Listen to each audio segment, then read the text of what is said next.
बचपन से ना हमें एक बहुत ही आदर्शवादी बात सिखाई जाती है। कहा जाता है कि जो त्याग है यानी जो सैक्रिफाइस है वो दुनिया की सबसे महान भावना है। बिल्कुल। हम अक्सर उन लोगों की पूजा करते हैं ना जो दूसरों के लिए अपनी खुशियों को कुर्बान कर देते हैं। सही कहा आपने। और हमारा समाज ऐसी कुर्बानियों को एक पेडेस्टल पर बिठा देता है, उन्हें एक तरह से देवता बना देता है। हाँ, एक आदर्श सेट कर दिया जाता है। एग्जैक्टली।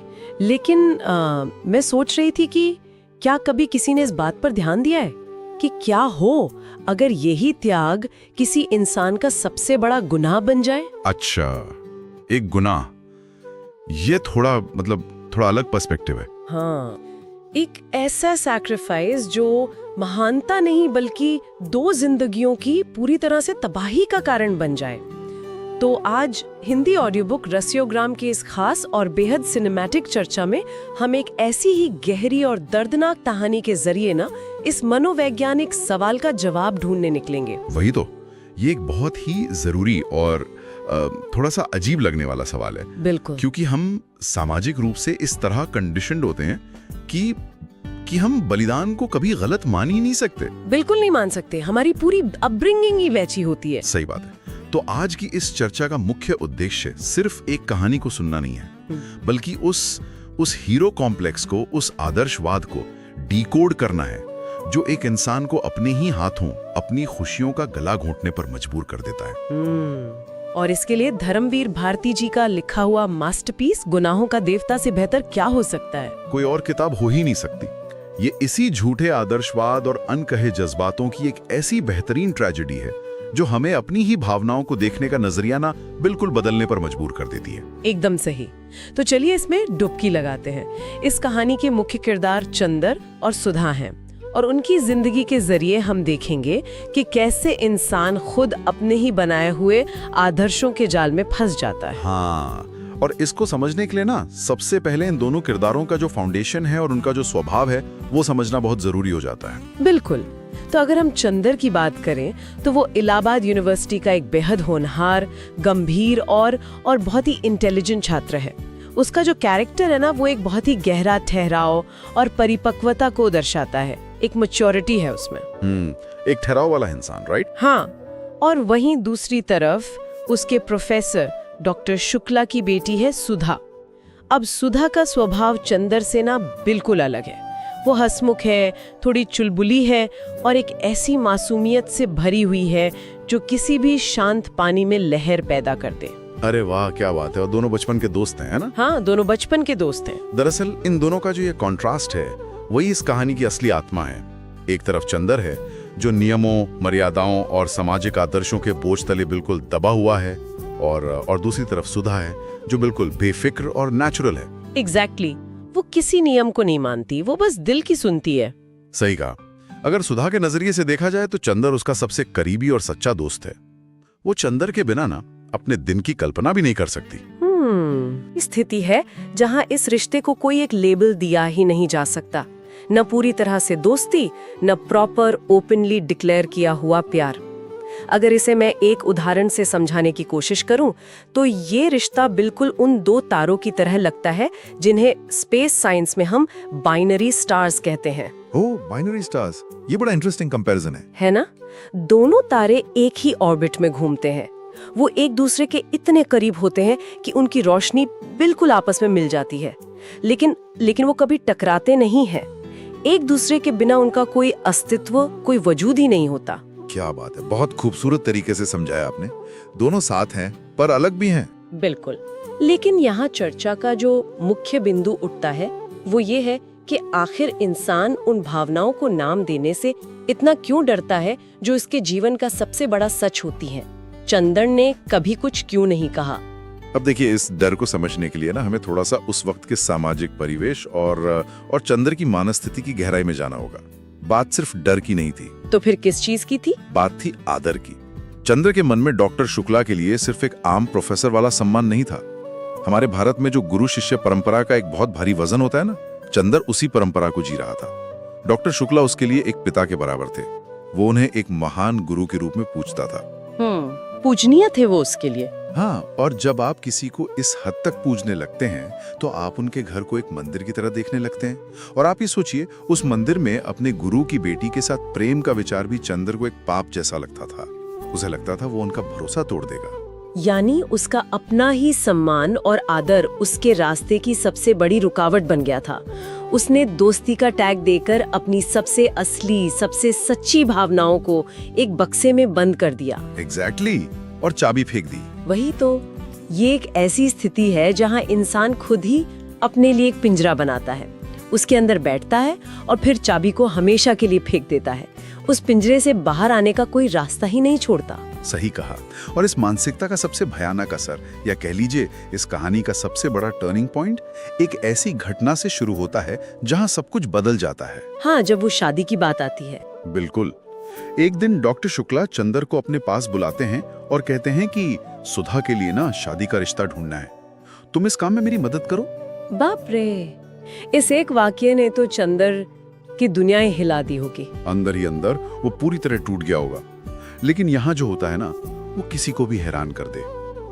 अपने गुरु के सम्मान की खातिर चंदर चुपचाप हाँ कह देता है और खुद उस लड़की के लिए रिश्ता ढूंढने निकल पड़ता है जिससे वो दुनिया में सबसे ज्यादा मोहब्बत करता है। पर रुकिए, मुझे यहाँ एक अजीब सा कॉन्ट्रडिक्शन दिख रहा है, एक अजीब सी उलझन है जिसे चंदर या समाज महानता कह रहा है या सैक्रिफाइस कह रहा है। क्या वो असल में एक इमोशनल सुसाइड नहीं है? Emotional suicide?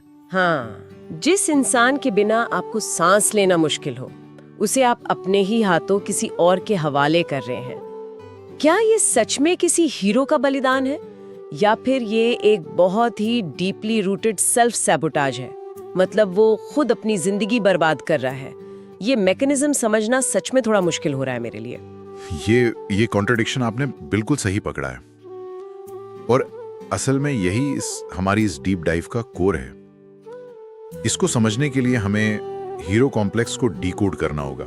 हीरो कॉम्प्लेक्स, ये कैसे काम करता है यहाँ? देखिए, हीरो कॉम्प्लेक्स एक ऐसी मनोवृत्ति होती है जहां इंसान खुद को किसी मिथोलॉजिकल हीरो या महान आदर्शवादी के रूप में देखने लगता है। चंदर के दिमाग में एक प्रॉपर हायरार्किकल व्यवस्था बनी हुई थी। एक स्ट्रक्चर था उसके दिमाग में। हाँ, एक स्ट्रक्चर। उसके लिए अपना कर्तव्य, अपने गुरु का आदर और जो सामाजिक नियम थे वो उसकी व्यक्तिगत खुशियों से कहीं ज्यादा ऊपर थे। उसने खुद को ही ये कहानी सुना ली थी कि अपनी भावनाओं को कुचल देना ही सबसे बड़ा त्याग है। उसे लगने लगा था कि दुख झेलना, अंदर ही अंदर तड़पना, यही सच्चे प्रेम की निशानी है। अगर मैं इस आदर्शवाद को एक साइंटिफिक पर्सपेक्टिव से देखूं ना, तो ये मुझे किसी ऑटो इम्यून डिजीज की तरह लगता है। ओह, ऑटो इम्यून डिजीज। जैसे बॉडी खुद पर अटैक करती है। एग्जैक्टली। जैसे हमारी बॉडी का इम्यून सिस्टम, जिसका काम दरअसल हमें बाहरी बीमारियों से बचाना होता है, वो कभी कभी कंफ्यूज हो जाता है। वो अपने ही हेल्दी सेल्स, अपने ही अच्छे ऑर्गन्स पर अटैक करके उन्हें ही खत्म करने लगता है। चंदर के साथ भी तो यही हुआ है ना? वही, बिल्कुल वही हुआ। उसका आदर्शवाद और उसके गुरु के प्रति उसकी निष्ठा उसका एक मेंटल डिफेंस मैकेनिज्म था।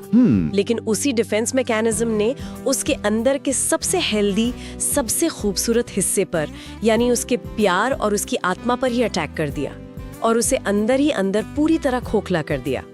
ये ऑटो इम्यून डिजीज वाला उदाहरण बेहद सटीक और गहरा है, क्योंकि सच में चंदर की वैल्यूज नहीं, उसकी रूह पर हमला किया था। लेकिन यहाँ एक और बात ध्यान देने वाली है।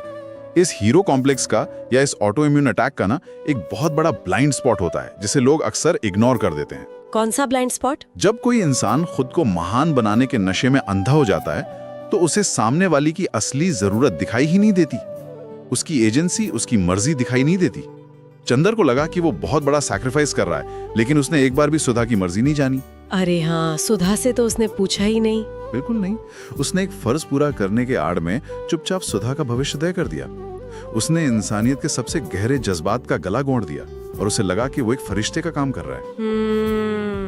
उसे लगा उसे एक अच्छी जिंदगी दे रहा है। ये सच में ये दिल दहला देने वाला पर्सपेक्टिव है। एक इंसान अपनी महानता के नशे में या इस आदर्शवाद की धुन में दूसरे इंसान के जिंदगी के फैसले ले रहा है, और इस आत्मघात का आखिर नतीजा क्या निकलता है? नतीजा वही होता है जो किसी भी ट्रेजेडी में होता है, तबाही।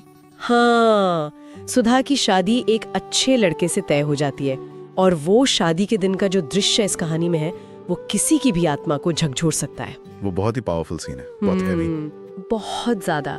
शादी का मंडप सजा है, मंत्र पढ़े जा रहे हैं और सुधा की आंखों में लगातार आंसू हैं। और ध्यान दीजिए, वो आंसू सिर्फ एक आम विदाई के नहीं है, उसकी आत्मा रो रही है वहां।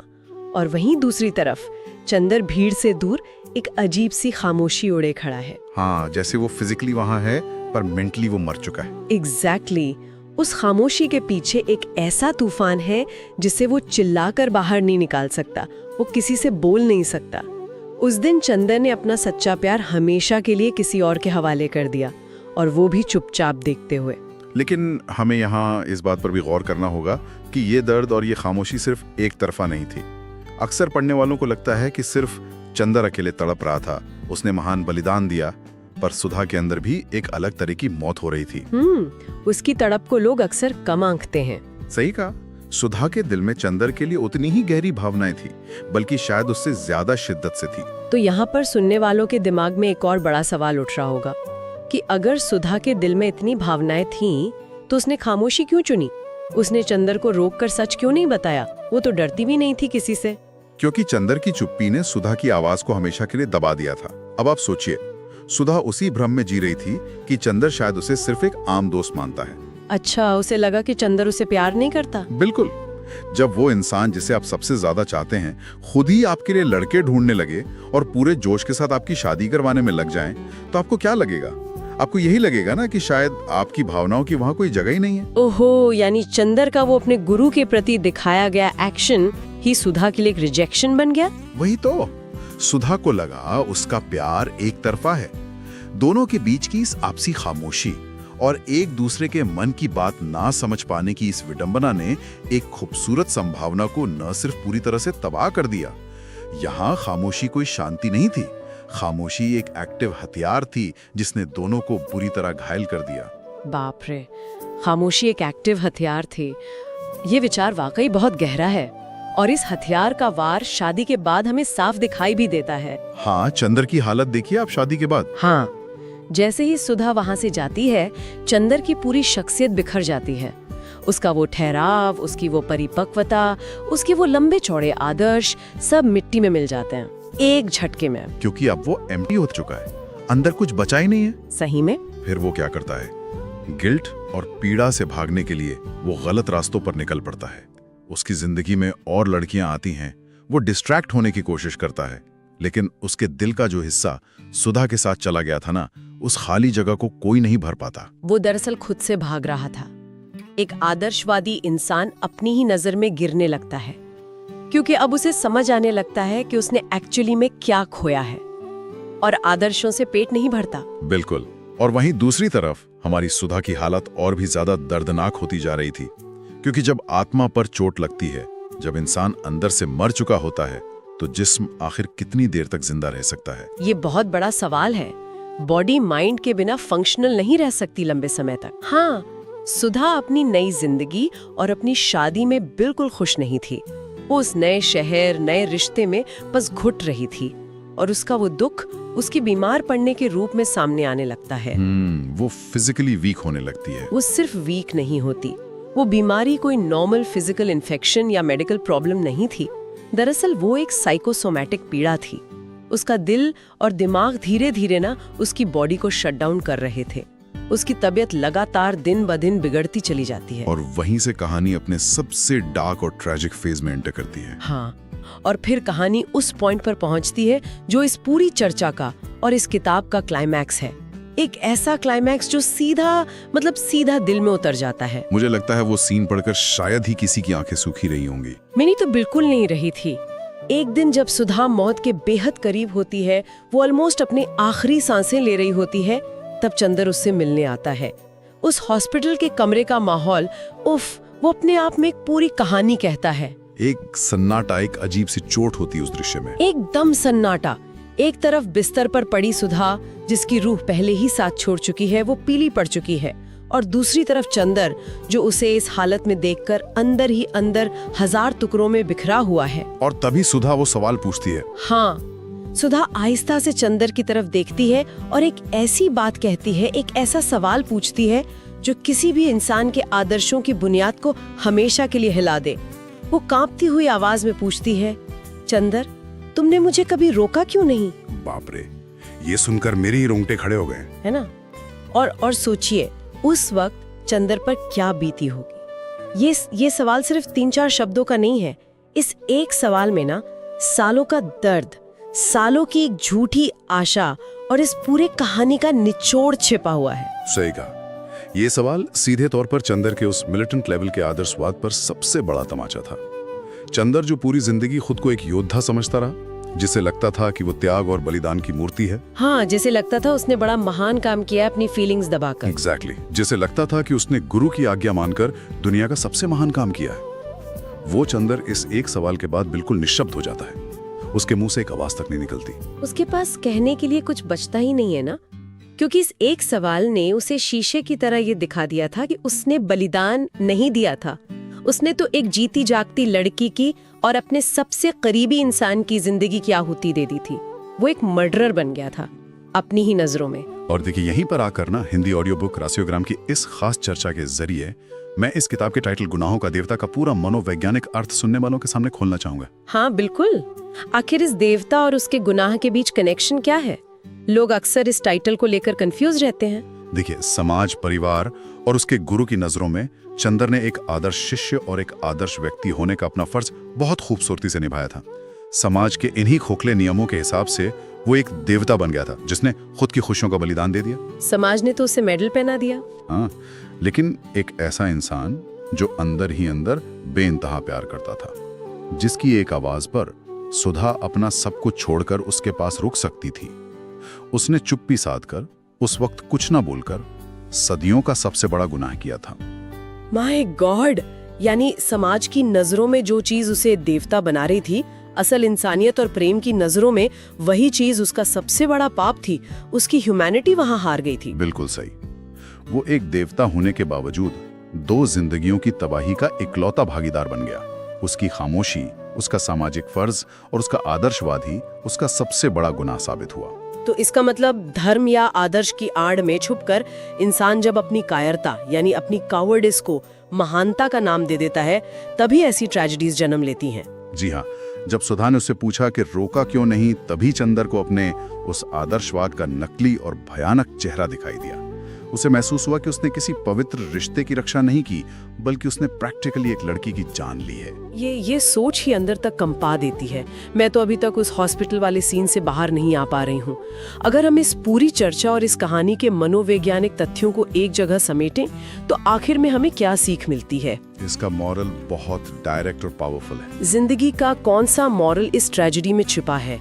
हमारी आज की इस डीप डाइव से ना यही बात सबसे प्रोमिनेंटली निकल कर आती है कि जिंदगी में अपने जज्बातों को, अपनी सच्ची फीलिंग्स को दबाकर, उन्हें समाज के डर से छुपाकर रखना आपकी सबसे बड़ी भूल साबित हो सकती है। और ये हम सब करते हैं किसी न किसी फॉर्म में। हम खुद को रोकते हैं। बिल्कुल। इंसान अक्सर खुद को किसी बवाल से बचाने के लिए, या इन सामाजिक मर्यादाओं को निभाने के लिए, या फिर किसी खोखले आदर्श के लिए चुप रहना चुनता है।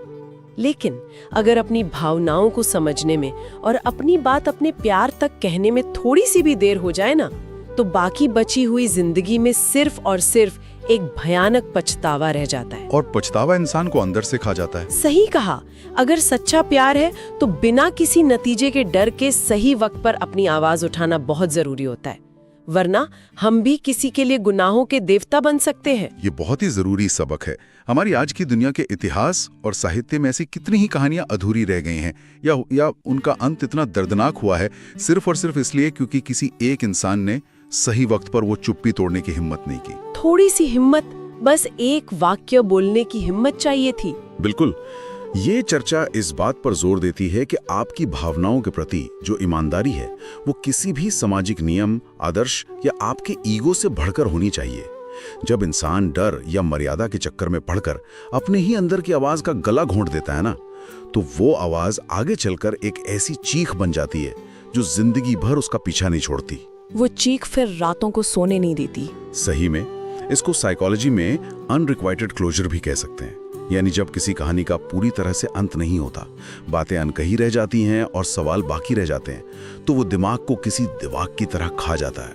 चंदर के साथ भी यही हुआ। वही वो चीख जो सच में फिर कभी उसे चैन से जीने नहीं देगी। ये एक बहुत ही गहरा और ज़रूरी विश्लेषण था। आज सच में बहुत कुछ समझ आया इस मास्टरपीस के बारे में। हाँ, और मुझे उम्मीद है सुनने वालों को भी ये नया पर्सपेक्टिव पसंद आएगा। मुझे भी यही उम्मीद है। और अब जब हम हिंदी ऑडियो बुक रसियोग्राम की इस खास और सच कहूँ तो बेहद भावनात्मक चर्चा के अंत की तरफ बढ़ रहे हैं, तो चर्चा को खत्म करने से पहले एक बेहद चुभने वाला विचार मैं यहाँ छोड़ना चाहूंगी। जरूर, क्या विचार है? एक ऐसी कश्मकश जो शायद किसी को भी इतनी आसानी से आराम से बैठने ना दे। जरा उस ऑल्टरनेट रियलिटी की कल्पना कीजिए ना। अच्छा, कैसी ऑल्टरनेट रियलिटी? सोचकर देखिए, अगर उस दिन जब डॉक्टर शुक्ला ने शादी की बात छेड़ी थी, चंदर ने थोड़ी सी हिम्मत दिखाई होती, अगर उसने अपने उन खोखले आदर्शों का चोला उतारकर सुधा को वहीं रोक लिया होता, उसे अपने प्यार का इजहार कर दिया होता और वो दोनों एक हो गए होते, तो क्या वो सच में वाकई में जिंदगी भर खुश रह पाते? उफ, ये तो ह्यूमन साइकोलॉजी का एक अजीब सा पैराडॉक्स है। एक ऐसी अपेक्षा जिसका जवाब शायद ही किसी के पास हो। एकदम सही कहा आपने, क्योंकि क्या समाज के ताने या उससे भी बढ़कर चंदर के खुद के अंदर उस गुरु को, उस पिता समान डॉक्टर शुक्ला को धोखा देने का जो एक भयानक अपराध बोध यानी जो गिल्ट पैदा होता, क्या वो गिल्ट धीरे धीरे उनके उस अजीम और खूबसूरत प्यार को अंदर से खोखला नहीं कर देता? हाँ, गिल्ट एक ऐसी चीज है जो अच्छे से अच्छे रिश्ते को जहर बना देती है। चंदर तो वैसे भी गिल्ट से ड्राइव होता था। वही ना, क्या चंदर उस शर्म से कभी उभर पाता कि उसने उसी आदमी का विश्वास तोड़ा है जिसने उसे एक बेटे की तरह सब कुछ दिया था? तो यहाँ पर सबसे बड़ा और परेशान करने वाला सवाल ये उठता है कि क्या कभी कभी किसी प्रेम कहानी को आने वाली सदियों तक अमर बनाने के लिए उसका इसी तरह दर्दनाक और अधूरा रह जाना ही एकमात्र रास्ता होता है? ओह, क्या पता, शायद अगर वो मिल जाते तो उनका प्यार उस आदर्शवादी गिल्ट के बोझ तले वैसे ही घुटकर मर जाता। बस उसकी मौत थोड़ी और आम होती, वो किताबों में नहीं लिखी जाती, रह जाता। ये एक ऐसी डीप और थोड़ी परेशान करने वाली सोच है जिसे हम आज यहीं छोड़ते हैं, ताकि इस डीप डाइव के बाद भी ये कहानी और ये सवाल सुनने वालों के दिमाग में जिंदा रहे। ये सोचने पर सच में मजबूर करेगा। तो अगर चंदर और सुधा की ये दिल को छू लेने वाली कहानी और इसका ये गहरा मनोवैज्ञानिक विश्लेषण आपको सच्चा लगा हो, आपके दिल तक पहुंचा हो, तो हिंदी ऑडियो बुक रासियोग्राम चैनल को सब्सक्राइब जरूर करें। इस चर्चा को और इस कहानी को ज्यादा से ज्यादा शेयर करें और कमेंट्स में अपनी राय भी दें कि क्या चंदर ने सही किया या गलत। बिल्कुल, हम आगे भी ऐसे ही बेहतरीन और गहरी कहानियों के साथ आपसे जुड़ते रहेंगे, जिनमें ऐसे ही अनकहे जज्बात और जिंदगी की ऐसी ही उलझनें छिपी हों। तो जुड़े रहिए हमारे चैनल से और मिलते हैं नेक्स्ट स्टोरी में।